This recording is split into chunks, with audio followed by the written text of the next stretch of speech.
नमस्कार। Sanjay express news में आपका स्वागत है। मैं आपके साथ में संजय शंकर गुप्ता। आपसे निवेदन है कि आप चैनल को सब्सक्राइब कर हमारी मदद कर सकते हैं। बेल आइकन प्रेस करें ताकि हमारे नए वीडियोज आपको मिलते रहें। वीडियो को लाइक एवं शेयर कर कमेंट बॉक्स में अपनी राय जरूर दें कि तेजस्वी यादव का मुस्लिम कार्ड क्या उन्हें बिहार की कुर्सी दिला सकता है। आपकी राय का, आपके कमेंट्स का हमें बेहद इंतजार रहता है, क्योंकि आप जो भी कमेंट्स करते हैं उससे हम मोटिवेट होते हैं और हमारा मनोबल बढ़ता है कि हम आपको ऐसे अच्छे अच्छे वीडियो मिलें, पूरे डिटेल से हम आपको समझाएं कि देश की सियासत में क्या हो रहा है, जिस राज्य में चुनाव होने वाला है उसकी सियासत कहाँ जा रही है, ताकि आप अपने वोट का अच्छे से इस्तेमाल कर सकें और सही आदमी को चुन सकें जो आपके सुख दुख में काम आए और देश का, राज्य का और आपके क्षेत्र का विकास कर सके। तो चलिए आज हम बात कर रहे हैं बिहार की। बिहार में ऐसा लगता है कि जो तेजस्वी यादव हैं, यानी कि तेजस्वी यादव की पार्टी आरजेडी है, वो बीजेपी के चक्रव्यूह में फंस गई है। बीजेपी जैसा ही चाहती थी आरजेडी के नेता वैसा वैसा ही कर रहे हैं। अब बिहार में अभी चुनाव की तारीखों की घोषणा तो हुई नहीं है ना, लेकिन राजनीति फुल फॉर्म पर है। चाहे एनडीए हो, चाहे इंडिया गठबंधन हो, सभी अब बिहार में राजनीतिक मूड में, यानी कि चुनावी मूड में आ चुके हैं और सभी अपने अपने वोट बैंक को साधने में जुटे हुए हैं।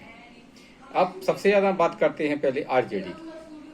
आरजेडी की बात हम इसलिए कर रहे हैं कि तेजस्वी यादव ने अपने आप को स्वयंभू मुख्यमंत्री घोषित कर रखा है, यानी कि उन्हें लगता है कि अगली बार जो विधानसभा चुनाव होगा उसके बाद वे मुख्यमंत्री हर हाल में बन ही जाएंगे। इतना कॉन्फिडेंस है। कॉन्फिडेंस कहें क्या, ओवर कॉन्फिडेंस कहना तो गलत नहीं होगा। इसी को ओवर कॉन्फिडेंस में भी गलती पे गलती चले जा रहे हैं। अब उन्होंने पिछले दिनों एक अमेठी सरिया की रैली थी, उस ये रैली वैसे तो मुस्लिम समाज की थी और इस रैली में तेजस्वी यादव जी पहुंचे और तेजस्वी यादव ने यहाँ पर जो भी बोला, जो भाषण दिया, उसको आप सुनेंगे तो आप दंग रह जाएंगे। उन्होंने ये कहा कि वो कानून जो कि संसद ने पास किया है, राष्ट्रपति ने जिस पर दस्तखत किए हैं, ये कानून सुप्रीम कोर्ट में विचाराधीन है, उसको अगर उनकी सरकार आती है तो ये डस्टबिन में फेंक देंगे। यानी कि ये शुद्ध मुस्लिम राजनीति है। अब बात करें कि ये तेजस्वी यादव ये मुस्लिम क्यों कर रहे हैं, तो उसके पीछे वजह ये है कि बिहार में मुस्लिमों की तादाद ज़्यादा है, यानी कि 70%, 17.5% से अधिक मुस्लिम हैं। कुछ जिलों में तो 38 से लेकर 43% तक मुस्लिम आबादी है ना। लेकिन ये जिले 5 या 6 जिले ऐसी हैं जहाँ पर अब मुस्लिम आबादी 38%, किसी में 43% है। 50 से ज़्यादा सीटें ऐसी हैं बिहार में जिन पर मुस्लिम वोट प्रभावशाली है, यानी कि जो भी मुस्लिम वोट जिसके साथ जाता है वो जीत सकता है। जीतने निश्चित नहीं है कि मुस्लिम वोट जहाँ जाएगा तो वो जीत जाएगा। इसीलिए जो ओवैसी हो या आरजेडी हो, सभी को मुस्लिम वोटों पर ही दाव लगा रही है। तो सबसे ज़्यादा मुस्लिम वोटों को अपने हकदार मानने वाली आरजेडी के नेता तेजस्वी यादव ने वहाँ से बड़े बड़े भाषण दिए। बहुत सारी मुस्लिम आबादी जमा थी और उसमें ये कहा कि हम ये करेंगे, वो करेंगे, मुस्लिमों को बहुत सारे प्रोग्राम दिए जाने। अब आपको पूछना चाहिए, मुसलमानों को भी ये पूछना चाहिए कि भाई आपकी लालू प्रसाद यादव लंबे समय तक मुख्यमंत्री नहीं, राबड़ी देवी मुख्यमंत्री नहीं, लेकिन उन्होंने मुस्लिम के लिए क्या किया, मुस्लिम बिहार में इतना पिछड़ा क्यों है? लेकिन खैर ये सवाल तो कोई पूछेगा नहीं, नेताओं से कोई सवाल पूछता नहीं है और नेता उसके जवाब भी नहीं देते। तो भाजपा यही चाहती थी कि तेजस्वी यादव मुस्लिम कार्ड खेलें, क्योंकि तेजस्वी यादव जितना मुस्लिम करेंगे, मुस्लिम कार्ड खेलेंगे, उतना ही हिंदू वोटर इनसे दूर हो जाएगा। यादव वोट भले ही सबसे ज़्यादा आरजेडी को मिले, लेकिन हिंदू वोटरों में यादव के अलावा और बहुत सारे वोटर हैं, जैसे आपके पिछड़े हैं, दलित हैं, है ना। तो ये मतलब दलित की बड़ी संख्या में वोटर है और वे सवर्ण हैं। तो ये जो वोट जैसे ये मुस्लिम करेंगे, तो भाजपा चाहती थी कि बिहार में पोलराइजेशन हो और आरजेडी ने वही काम कर दिया। यानी कि भाजपा के बिछाए जाल में आरजेडी पूरी तरह फंस चुकी है। अब आरजेडी उसमें पूरी तरह फंस चुकी है, तो आरजेडी को लगता है कि हम मुस्लिम करेंगे तो हम मुस्लिम यादव हमारे साथ आ जाएगा। अब मुस्लिम और यादव यानी कि एम जो समीकरण है उसमें 32% वोट होगा आपका, यानी कि 30 से 32% वोट ने एक पोस्ट आरजेडी को मिल जाएगा। अभी पिछले तो कुछ चुनाव में देखें तो 75% से अधिक वोट आरजेडी को मुस्लिमों का मिलता रहा है, लेकिन अब ये चाहते हैं कि 100% हमें वोट मिले। लेकिन मुस्लिम वोट में बहुत सारे ऐसे दावेदार हैं, जैसे मुस्लिम वोट के दावेदार आपके ये ओवैसी जी हैं, क्योंकि ओवैसी जी भी बिहार में ताल ठोक रहे हैं कि हम भी चुनाव लड़ेंगे, उनका फोकस ही मुस्लिम वोट पर रहेगा। अब और यहाँ पर सरजी भी पहुँच रहे हैं, यानी कि अरविंद केजरीवाल ने भी घोषणा की है कि बिहार में वो भी चुनाव लड़ेंगे हैं, और पीके सिंह उनकी पार्टी तो है ही। तो यानी कि जो आरजेडी की समस्या ये नहीं है, आरजेडी की समस्या ये है कि भाजपा के जाल में फंस गए, ये मुस्लिम मुस्लिम कर रहे हैं, तो हिंदू वोटर भी पोलराइजेशन होगा, मुस्लिम एक साइड जाएगा तो हिंदू वोटर भाजपा यानी एनडीए के साथ जाएगा, ये बात निश्चित है। अब बिहार में आरजेडी के वोटों में सेंध लगाने के लिए सरजी तैयार हैं, ओवैसी जी तैयार हैं, पीके भी तैयार हैं, है ना।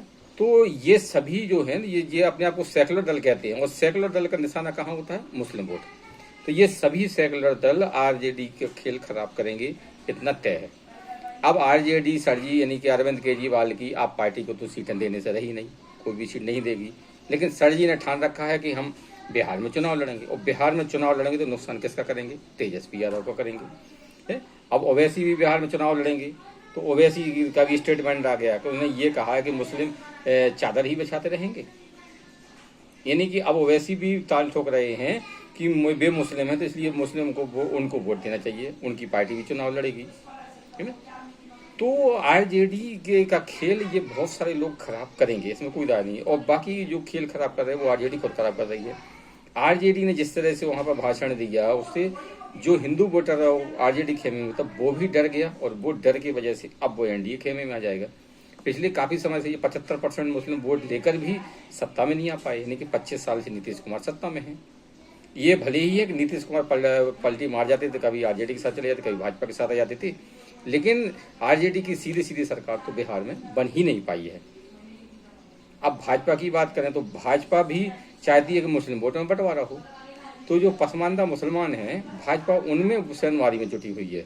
कहीं उनके लिए कोई कार्यक्रम आयोजित करती है, जिसमें पसमानदा मुसलमान से मिलन का कार्यक्रम आयोजित करती है, भोज वगैरह करती है, तो भाजपा उसमें सेंधमारी में जुटी हुई है। यानी कि मुस्लिम वोटों के दावेदार बहुत सारे हैं, और पसमानदा जो मुसलमान हैं वो भाजपा से प्रभावित भी दिख रहे हैं, तो पसमानदा मुसलमान भी भाजपा के साथ जा सकता है। ऐसे में अगर 75 से 78% वोट आरजेडी को मुसलमानों का मिल भी गया, तो बाकी वोट कहाँ जाएगा? बाकी वोट स्वाभाविक एनडीए खेमे में जाएगा। भाजपा को सीधे सीधे ना भी मिले तो भाजपा के जो साथी हैं यानी कि नीतीश कुमार उनको मिलेगा, है ना, जीतन राम की पार्टी उनको मिलेगा, और आपके रामविलास पासवान जी के ये सुपुत्र हैं चिराग पासवान जी, उनको मिलेगा। तो भाजपा को तो फायदा ही फायदा है। भाजपा को सवर्ण वोट में मिलेगा, ब्राह्मण का मिलेगा, बनिया का मिलेगा, ठाकुर का मिलेगा, और ओबीसी मिलेगा। ओबीसी में यादव का वोट कम मिलेगा, दलित का वोट भी मिलेगा इनको, है। दलित तो उधर भी जाएगा, लेकिन दलित इधर ज़्यादा जाएगा क्योंकि चिराग पासवान इनके साथ में है, जीतन राम के साथ में है। तो आरजेडी भले ही किसी कॉन्फिडेंस में हो, लेकिन जो उससे चुनावी समीकरण दिख रहे हैं, जातिगत समीकरण दिख रहे हैं, उससे तो आरजेडी की सरकार बनती हुई बिहार में अगली बार नहीं दिख रही है। फिर आगे समीकरण क्या करवट लेते हैं ये बाद में बात करेंगे।